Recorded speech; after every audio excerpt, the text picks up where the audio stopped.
Nima sababdan o'zimizni bolamizga eng yomon muomalani qilamiz u begonaning va qo'shnilarning bolalariga eng yaxshi muomalalarimizni ko'rsatamiz. Lekin eng qizig'i o'zimiz eng yomon muomala qiladigan farzandimizdan eng yaxshi munosabatlarni kutamiz. Qo'shnining va begonalarning bolasi bizni eng yaxshi ota-ona deyishlari uchunmi?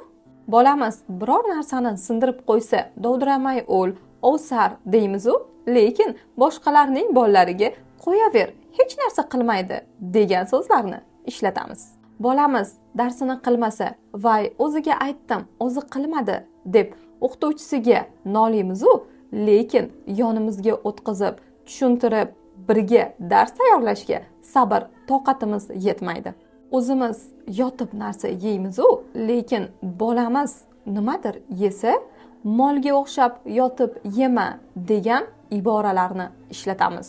Bolamizga kuniga bir mahal xotirjam, sen nima xohlaysan, nimani istaysan, seni nima qiziqtiradi deb savol bermaymiz-u, lekin qo'shnimizning bolasi erishgan yutuqlarini va maqtov yorliqlarini sanay ketamiz.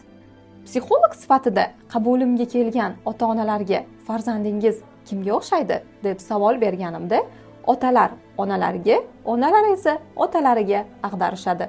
Lekin bilishmaydiki, farzand ikkisiniki ham. O'zingizda yo'q sifatlarga, odatlarga, tarbiyaga bolangizni odatlantira olmaysiz. Shunday ekan, mas'uliyatni o'z qo'lingizga oling. Avvalambor o'zingizni tarbiya qiling. Shunda bolangizda ko'nikmalar, odatlar va tarbiya shakllana boshlaydi.